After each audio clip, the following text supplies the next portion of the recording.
Sveiki gyvi, šiandien noriu pereiti per kūrybinio projekto briefą, kurį kol kas nemokamai galite atsisiųsti kūrybinisprotas.com. Tai yra dokumentas, kuris jums neabejotinai turėtų padėti laviruoti tarp pirmųjų pokalbių su klientais, užtikrinti, kad tikrai žinote, ko siekiate savo rezultatu, kokie yra sėkmės rodikliai, apskritai apie ką yra projektas ir taip toliau ir panašiai daugybė dalykų, visą tai aptarsime netrukus. Kūrybinis protas yra mano sukurtas projektas, skirtas kūrybinių paslaugų tiekėjams, kurie nori savo kūrybinę veiklą paversti pelningą karjerą bei užtvirtinti savo kaip eksperto poziciją rinkoje. Ten jau dabar galite rasti įvairių naudingų dalykų kūrybinių paslaugų tiekėjams ir be abejo ateityje rasite be paliovos atnaujinamus ir pildomus įrankius, kurie pravers kūrybinėme versle.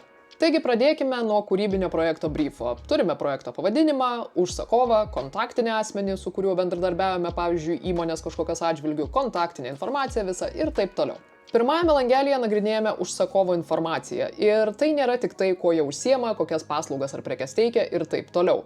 Čia mes norime pasigilinti kiek tik įmanoma daugiau į užsakovo prekės ženklą, tai yra ne tik jų vizualinį identitetą žinoma, bet į jų misiją, vertybės, įsitikinimus, kokiu tonu, kokią energiją jie komunikuoja savo įprastoje komunikacijoje ir taip toliau.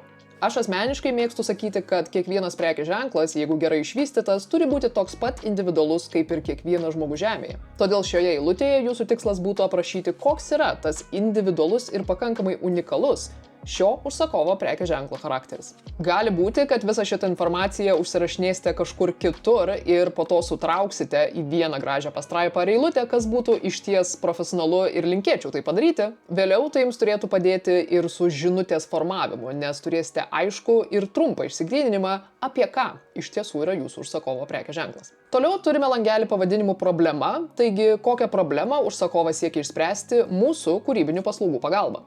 Jeigu sekate mano veiklą bet kurioje platformoje arba tiesiog domitės kūrybiniu verslu, žinote, kad joks užsakovas nenori tiesiog gražaus vaizdelio.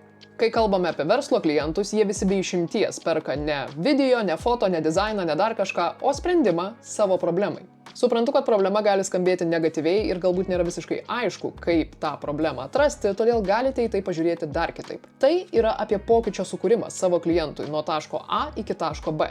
Jūsų tikslas yra suprasti, kas tiksliai yra taškas A ir kas tiksliai yra taškas B, kad galėtumėte sukurti sprendimą, kuris nuo taško A perkels klientą į tašką B.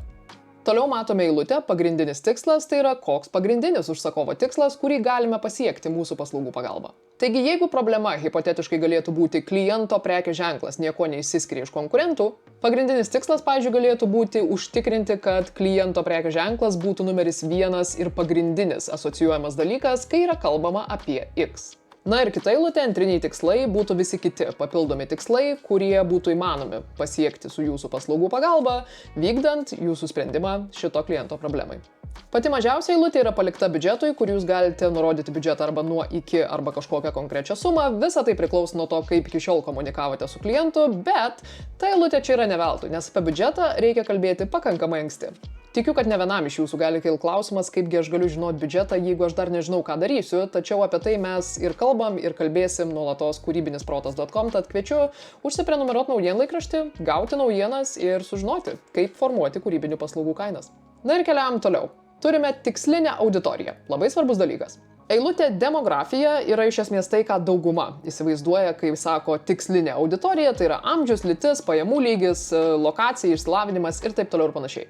Tai jums gali nurodyti jūsų klientas, arba jeigu per stebuklais nežino savo tikslinės auditorijos, kas jau kelia daug klausimų, jūs galite jam padėti ją atrasti, jeigu turite tam reikalingų žinių.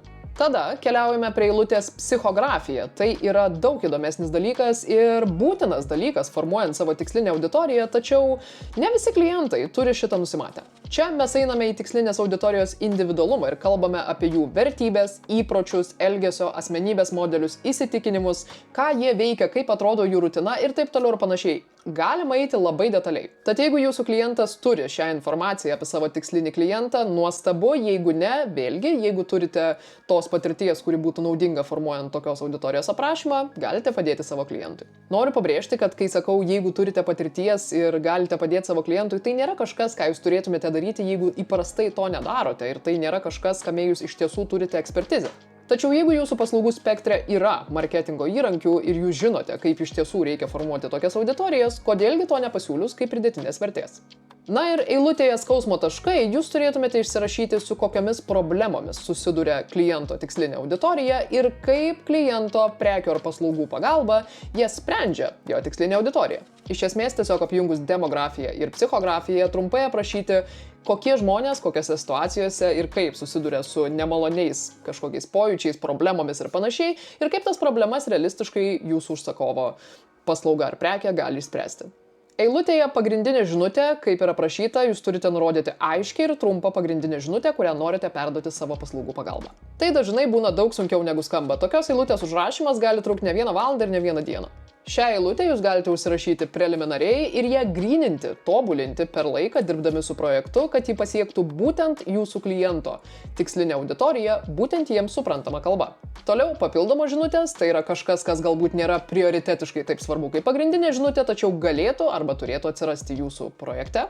Toliau matome eilutę tonas, kuris klausia, koks turėtų būti kūrybinio sprendimo tonas, ar jis atitinka prekės ženklo toną. Ir tai yra apie ką mano bent jau patirtimi pradedantieji ar mažai patyrę kūrėjai pakankamai retai pagalvoja. Nors tai iš tikrųjų yra labai logiška. Jeigu jūs kuriate komunikacijos priemonę, ar tai būtų dizainas, ar foto, ar video, ar kas tik tai bebūtų, kažkokiam prekės ženklui jis neabejotinai privalo atitikti įprastą prekės ženklo komunikacijos toną. Todėl šitoje eilutėje jūs tiesiog labai tiksliai, visais įmanomais žodžiais, kurie jums tik tai padeda, išsiaiškinat ir užsirašot, koksgi yra to prekės ženklo tonas. Toliau eilutė žanras ir stilius, koks turėtų būti jūsų kūrybinio sprendimo žanras ir stilius. Čia jūs vėlgi tarėte su klientu, kas galbūt jiem veikia iki šiol, jeigu jie kažką darė, kas galbūt veikia iš jūsų patirties panašioms įmonėms ir taip toliau. O galbūt idealiu atveju klientas į jūs kreipiasi dėl jūsų ekspertizės konkrečioj specializacijoje ir jūs jau turite savo specifinį žanrą bei stilių, kurį būtinai čia ir pasiūlysite.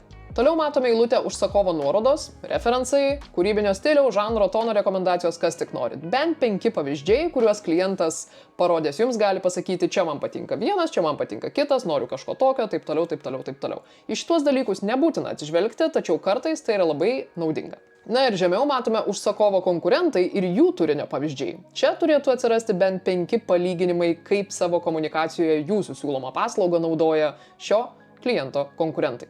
Na ir dar žemiau apsirašote nenaudingus konkurentų turinio šablonus bei naudingus turinio šablonus. Kas yra naudinga ir nenaudinga, šioje vietoje mes analizuojame, ko negalime skolintis ir ką privalome skolintis iš savo konkurentų. Tarkim, jeigu kliento rinkoje yra tiesiog naudojami tam tikri šablonai, be kurių tas produktas būtų neatpažįstamas kaip tos rinkos atstovas, tokius šablonus būtų naudinga pasilikti, nes jūs juk nenorite sukurti produkto, kuris trukdytų tikslinei auditorijai atpažinti, jog tai yra tokio pobūdžio prekė, tos rinkos atstovas. Nenaudingi konkurentų turinio šablonai yra kažkas, kas buvo panaudota pas konkurentus konkrečiai, tačiau nėra kažkas, be ko nebūtų įmanoma atpažinti, jog tai yra šios rinkos produktas. Čia, norėdami išvengti kopijavimo, jūs tiesiog atsisakysite šitų šablonų. Na ir keliaujam toliau. Techninė informacija, čia viskas ganėtinai paprasta. Kiekis, trukmė, formatai, ar reikia titrų, projekto pradžios data ir projekto pridavimo data.